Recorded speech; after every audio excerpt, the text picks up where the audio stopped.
Thanks, Brad, for that introduction. Thanks, I2SL, for this forum to address you. Thank all of you for being here. I'm really interested in the opportunity to, wait, I gotta find my thing here. Here we go.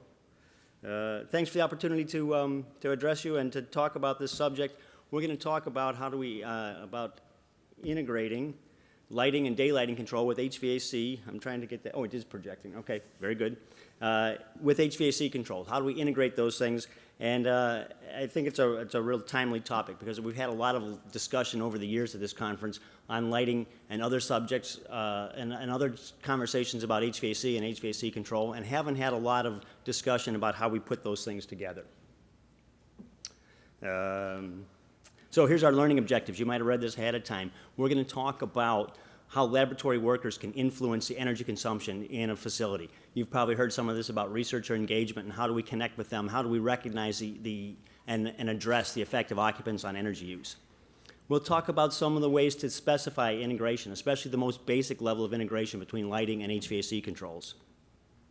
And we'll talk about the differences of different aspects of room infrastructure, the lighting, the shading, et cetera, and the HVAC, and how that stuff comes together, and how do we engage all categories of laboratory workers, laboratory building users in the sustainability process. This is our agenda, the background of what we're going to, or the topics we're going to hit. Yeah. Sorry to interrupt, but it's not projected on the screen. Oh, it's clicking and it's moving. Thank you for telling me that. It's that's not working. Thank you. Now it's moving? Okay. Thank you. Background. Thank you very much. The background, building automation for background on building automation and functional integration in a facility. The operational reasons for why we integrate different kinds of systems, and what are the construction reasons for doing that, and then what does that do for the people operating, using the space, the occupants in the room? What does that? How do we give them a unified interface to the systems that are all that are meant to serve their needs? And then I'm going to take a little bit of time to talk about a special subject, automatic shading, which is kind of new for a lot of us and kind of foreign to a lot of us, but there's a lot of places where they're using it. Over the years, the definition of building automation has grown. I've been working in this field since 1989, and we used to call this automatic temperature control in the beginning, and that's what it was. It was maybe not even computer systems. It was a mechanical equipment made to regulate the temperature in a room by with mechanical feedback devices. We grew up from that into, we started applying computers, and we called them direct digital control systems or distributed digital control systems. And now we started applying computer technology to operate all that mechanical equipment with fundamentally the same purpose, to control the temperature and the energy use in the facility.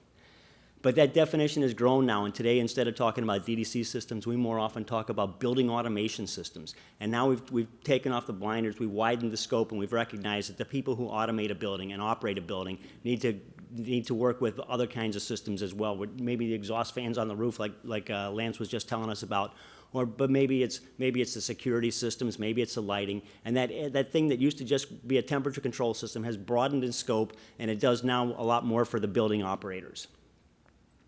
Some of the pioneers in a building automation field recognized this when they named the BACnet. You've probably heard about the BACnet protocol. They were thinking ahead when they named that thing 25 years ago. They named it the Building Automation and Control Network because they'd said, we're not going to be the temperature control network, we're going to be the Building Automation Network. And they had this broad vision that wasn't fully implemented at the time, but they were looking ahead.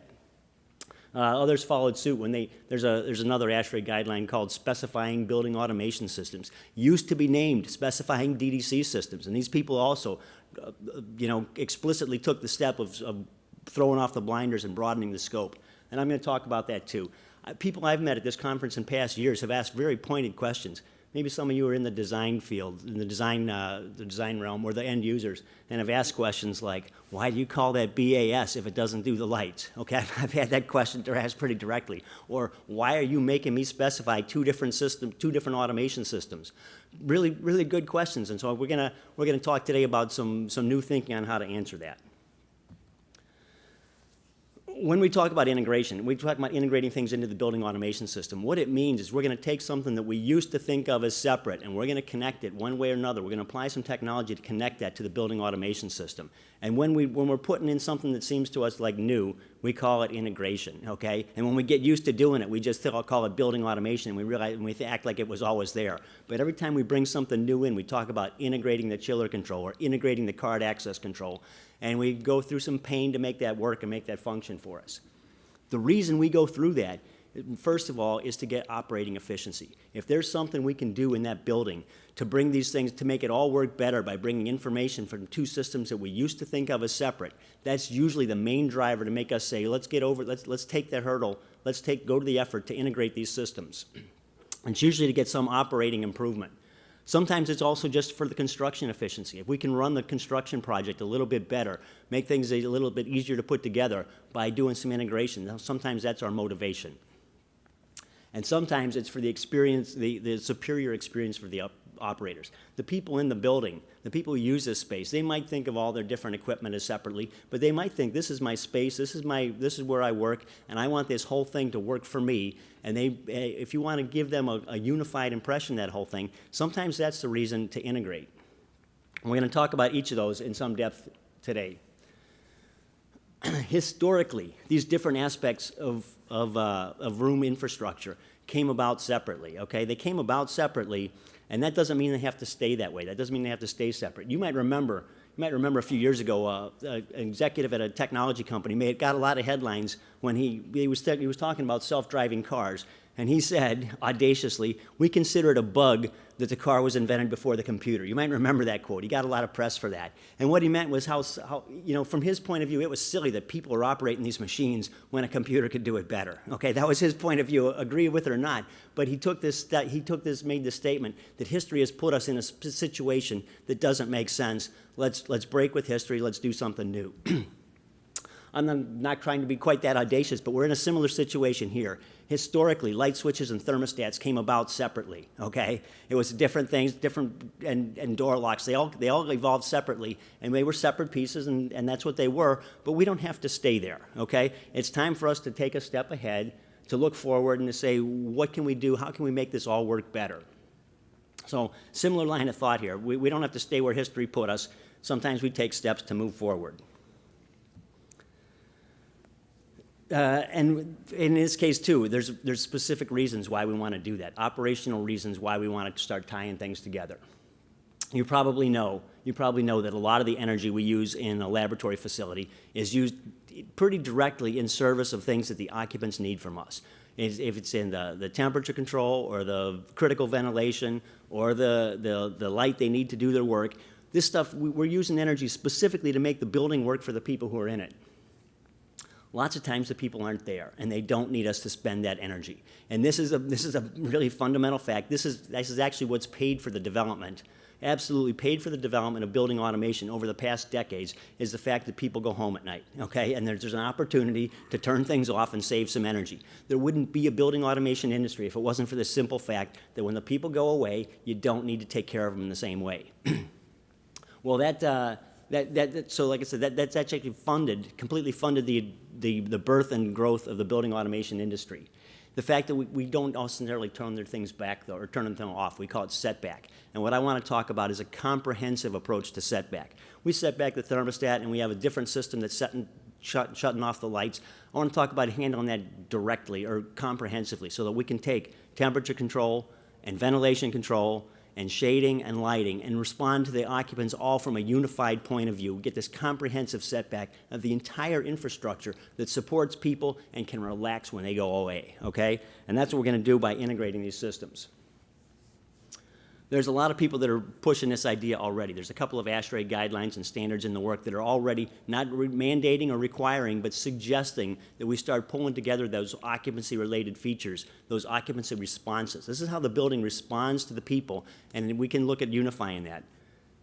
There's a guideline in development on high-performance sequences of operation that suggests that we start combining occupancy data. Occupancy data can include schedules. It can include the actions of occupancy sensors. We start combining that occupancy data to direct the lighting and the HVAC equipment, rather than having separate systems doing separate things. Similar proposals in the ASHRAE Energy Standard, Standard 90, which most of you are at least a little bit acquainted with. Standard 90 goes directly into energy codes and pretty much everywhere over the years. There's proposals starting there to unify the response to occupancy equipment, occupancy for the people in the building. And so can unify that between HVAC and lighting. So this is sort of on the move. It's not required, but it's on the move and it's coming. And I want to talk a little bit about how we go about meeting that need. How do we meet the need for a unified approach to occupancy in a building? That box right there is a very schematic representation of what we have in a building. Does my pointer work here? Yes. Okay, so on the left here, we've got a schematic representation, just some symbols to represent the ventilation system, bringing air in and out of the room, a temperature sensor in there for our temperature control. And on the other side, we've got a representation of a light bulb and a shading device. And in the middle we see an occupancy sensor. And that occupancy sensor is connected both to our lighting control system and our HVAC control system. Probably everybody is familiar with a room or a building that works this way, where they've taken occupancy sensors with 2 switches in them, and they wire one to the HVAC controller and the other to the lighting system. And you can use that then so that when the people come in the room, the HVAC system knows he's there, the lighting system knows he's there. They don't necessarily respond in the same way. These things are programmed differently for different reasons. They should have different responses. The lights probably pop on instantly when a guy gets there, and the HVAC system is probably saying, let me see if he hangs around a little while. If he walks in and walks back out, we don't want to start the heating equipment, right? And so the responses don't have to be the same, but the source of data can be the same, and we can integrate it right there. This is really widely used. Almost everybody here is familiar with a building that works this way. When I was collecting information to give this talk, I talked to our field offices all around the US and Canada, and I heard from everywhere, every corner of the continent, people were saying, coming back, talking to me about projects where they took an occupancy sensor and wired it to both systems. Really common approach. You can get a lot of value out of doing this. But it's not the only way, and sometimes we go a little farther. And now I've taken that picture and zoomed out a little bit. Our room's down here at the bottom again with the same equipment in it, and the occupancy sensor connected to the lighting system. And now that lighting controller is shown to be on a network, on a lighting control network with a whole bunch of other lighting controllers. And up at the top, there's a PC with running software for the building operator to interface with the lighting system. And parallel to that, our HVAC controller is on a network with a whole bunch of HVAC controllers, and it's connected up to maybe the same PC running different software, maybe a different computer, maybe in a different room. And so we have these 2 parallel automation systems, one doing the lights and one doing the air conditioning, room by room.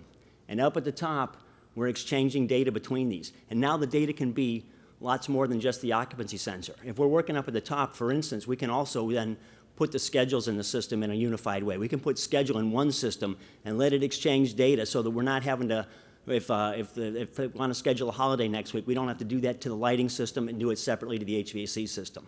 Lots of people are doing this kind of integration to get that kind of unified operation. It's also good for the building operation people. They don't have to go do lighting things on one computer and HVAC things on another. They can do that from one common interface. This is not so frequently done, and it's like a lot more painful than the occupancy sensor approach, but it delivers more benefit, more function we can get out of it. When you do a system like this is likely to be one of the painful parts of the construction project. And after the building's running for a little while, and each one of these 2 systems is going through its own set of software upgrades and that kind of thing, keeping the integration functional can be another source of pain for the people who have to run the building. So people put up with this pain because they want the benefit of the unified interface for building operators and the unified scheduling. And so they want to pull the occupancy effects together, and they go to some trouble to make it happen. I'm going to talk now about a third way to do that. And this one looks simpler, and it is simpler. Down here at the room controller, I got rid of the HVAC controller and the lighting controller and replaced them with a room automation controller that's not only connected to the HVAC system, but also is doing the lights and the shading and the occupancy sensor. One controller in the room that handles the entire room automation. The entire room infrastructure that's working for one set of occupants is now unified into one system. It goes up into one network with one operator's workstation at the head end. We've simplified the system a lot, still got all that functionality. And in fact, Because we moved the integration point back down to the room, we have the opportunity to do a lot more functional things. We can deal not only with occupancy and unified occupancy, which is really important and really valuable, but we have other opportunities to combine the systems for more benefits. For instance, we're probably all aware that whether we're talking about electric light or daylight, there's the thermal effects the lighting has on our heating and cooling systems, thermal effects we have on the loads. We can start to address that in that room controller if there's one controller that's doing the lighting and the shading and the heating and cooling. We can pay attention to what's the best source of lighting to use right now based on which one's gonna contribute or cause problems with the heating loads, right?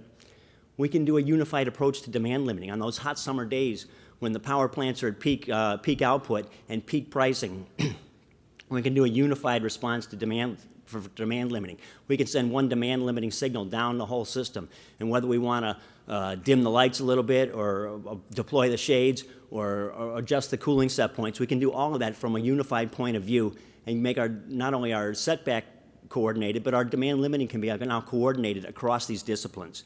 We get new opportunities for function if we do it this way. In addition, the lights in the fume hood, every fume hood has a light in it. There's usually completely independent of the lighting control system and the lighting sweeps that might be able to shut all the lights off at 10 o'clock at night. We can include that. We can include the fume hood lights in those energy conservation strategies if it's in a unified system like this, a unified room automation controller. So moving the automation point back down into the room and making it comprehensive there gives us even more opportunities for function in the integration of these systems. If we're talking about lab control, we can't skip the subject of performance and ventilation control performance for critical ventilation systems. This is an illustration of some test data that came off of a new fume hood controller that's just coming out. And the red line represents the opening of the sash. When the person walks up and takes the sash from the closed position to the design opening. And the blue line is the airflow that has to respond to that. And you see it jumps up, it overshoots a little bit, it settles out. And this kind of stuff has to get done in a second or two if you're dealing with fume hood control flows. Critical requirements that affect how you build those room controllers and those ventilation controllers. If you add into that the expectations people have from a light switch, if you push the button, you don't expect to wait to see the lights come on. You can't expect it to be right there. And these combination of critical components or critical requirements and expectations means that you don't just throw any controller into this job. You need to get one that was really built to handle it. So those are the operational reasons why we're talking about integrating these things. There's also construction reasons, and this is kind of a brief topic. What's the benefits here? You can save some money, okay? And for obvious reasons, you've got less material to apply. You've got less labor to put those parts in and start them up and get them ready for commissioning. And you've got an easier construction process when you're dealing with one automation vendor instead of two. These are pretty simple ideas. I don't have to explain this very long. I can tell you that in project experience and estimating projects, looking at doing them two different ways, with two automation systems or doing it with one, we're seeing savings across the whole automation system of up to 35%, which is a lot of money, and it's still sort of an abstract number. What does that do for a project? 35% on the automation system might dig you out of the budget hole that you're in right now, okay? It's not just 35%. It's maybe that's what's going to rescue your project budget. Or it can actually help you make a better building. In one case, they were going to put automatic shading on one facade of the building. And when they saw this savings and they realized the opportunity, they could extend that and add them to the east and west facades as well. You can actually maybe get a better building by applying the savings in a creative way. So yeah, 35% is a number, but it turns into real benefits for people on the end. Maybe it rescues your project budget, or maybe it gives you the opportunity to build a better building. My next topic, I'm going to have to speed up a little bit, is how this affects the people in the room. Occupants affect the energy use. There's studies that say so. There's lots of talks going on at this conference that talk about how and why. Most of the time, the people want to conserve energy, but they don't necessarily know what their effects have on, what their actions have on the effect. If you've got a unified interface, we used to call this the thermostat, right? Well, now it's not the thermostat anymore. We're calling it a room unit because it's the temperature adjustment, possibly ventilation adjustments, light switches and lighting adjustments, light level adjustments. This stuff is all in one unit, one interface, and we get the opportunity to talk to that operator about how he's affecting the energy use. We've got this little green leaf up here. If the things he does at the unit cause us to use more energy, we just turn that light red, okay? Turn it red, and now we've told him in the simplest possible terms, without making an energy model out of him, or modeler out of him, or making him think about infrastructure, we've said, the things you did cause us to use more energy right now. If you want to turn it back green again, he pushes the button and we undo what he did, and it goes back to the energy conservation settings. A really simple way to communicate, really easy way to inform the occupants, easy way to empower them so that they can contribute to our sustainability, they can contribute to energy conservation goals instead of being the obstacle. So this just shows the same kind of paradigm in a couple other settings. Different style room unit with has all the functions on it. The same look and feel on the fume hood operator's panel itself. The same little red light. In this case, the red light's red because the sash has been left open. So we're telling him the things you're doing here are causing you to use more energy. And if he pushes the button, he gets a reminder to close the sash, or if you have a closer, it'll do it for him.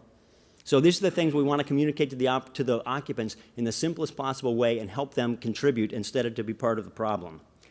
I'm going to skip a little talk that I was going to continue about on automatic shading. This is a laboratory building in Western Canada, and you see the outside looks really weird. There's all kinds of moving parts on it. Automatic dynamic facade, okay? This is a weird idea for most of us, and I just want to talk a little bit about, it's weird for us. I was going to ask you for a poll for who likes this idea and who doesn't.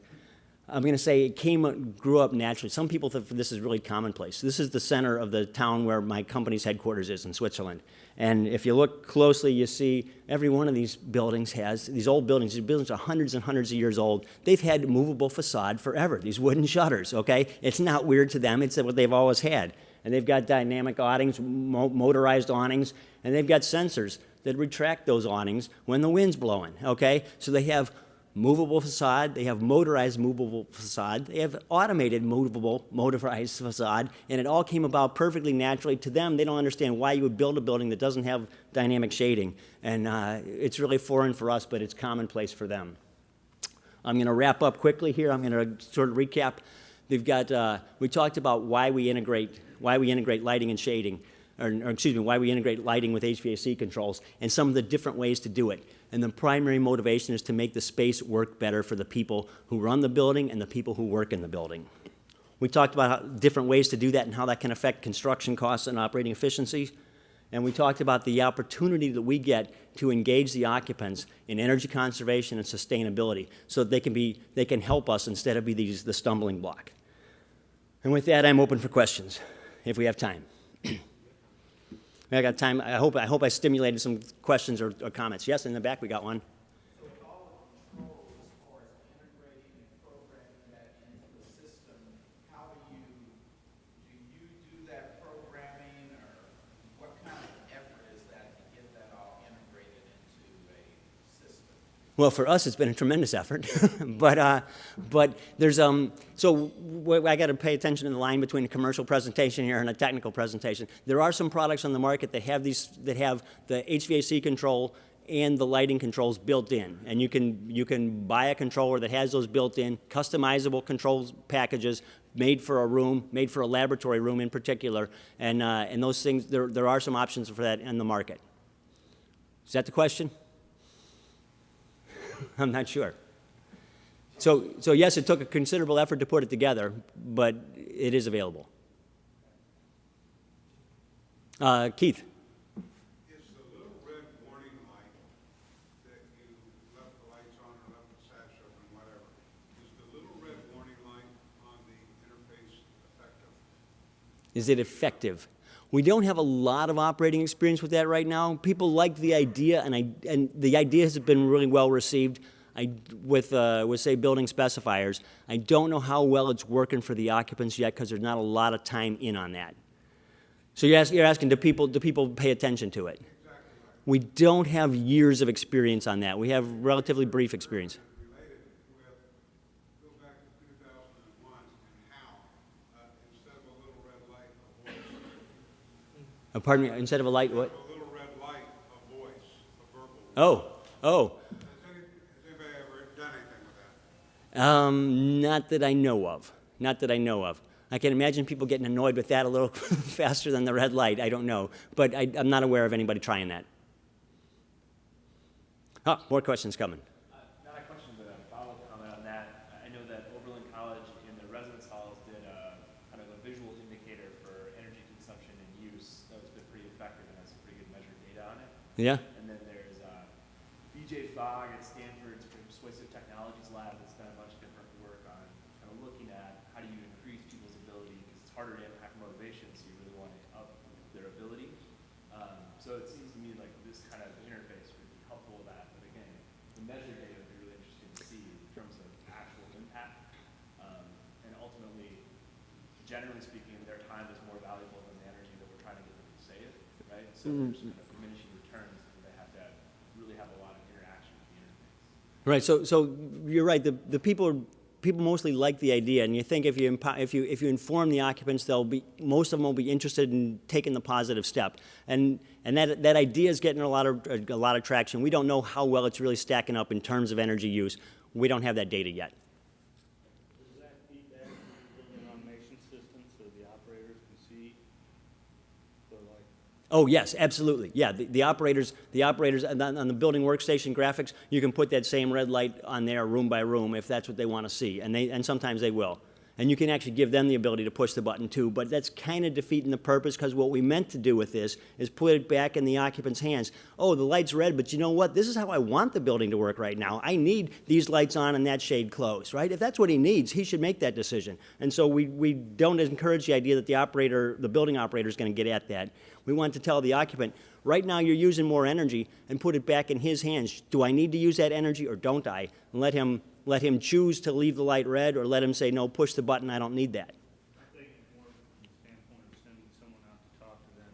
Oh, right. To collect the data for that, your lights are red and they've stayed red for weeks. What are you doing out here? And we found basically you're unhappy because, hey, something's wrong with the building control system that isn't making it comfortable, and they Right. figured out to get around that. They said it in those manners, and then you Right, so you get feedback, they're in this state, why are they doing that? Well, maybe there's something else we need to fix, or maybe it's even time to adjust the rules. Maybe we need to adjust that stuff, and those things are programmable and adjustable, so that, maybe the uniform rules that we put in for those guys don't really apply in this place, and it should be adjusted. And so there's all those kind of things that you can get out of it if you have this system that can deliver the data. Good question. Yeah? Jim, there's a little bit of a stigma potentially about using occupancy sensors in laboratory spaces because of nuisance trips and things of that nature. How do you overcome that concern with owners? So I hadn't heard people talking about nuisance trips so much as the fear that a person is working there and not detected, and that's the other side of this. But people are doing this pretty widely. They're typically choosing what they call the dual technology occupancy sensors to increase the chance that you can actually see the person who's there, and I think that's considered the first goal, is make sure you do detect the person who is there. But if there's other stuff happening in the lab, if there's robotic stuff working all night that keeps tripping the motion sensor, then you need to look at that room by room and say, this is not a place to apply a motion detector, right? But the bigger problem seems to be making sure that you do detect the people when they're there, and that's the first goal. But people are doing this all over, and I think there's a lot of satisfaction with the dual technology sensors. One more question in the middle. Yes? So you said that they could override the fume hood lights with the sensor. But what if they're doing some sort of experiment where they don't want the lights to be on for, say, 3 days while they run some sort of experiment? Is there a way to override that in the system? So yes, we would probably never program the automation system to turn on the light in the hood, because people are used to a light switch and they turn it on when they need it. So we'd probably never program it to turn on the light, but we would want the opportunity to let the lighting sweeps turn it off at night. In some cases, we've actually had to program exceptions for that too, though, because some people said, no, I need this light on, don't mess with it. And we've had to program exceptions to say, yeah, we're going to turn off all the lights, but not this one. And you do have to adapt, because the first goal is make the building work for the people who work there. It doesn't work if it doesn't work for the people in the building. That's the first thing to have to accomplish. Siemens, ingenuity for life.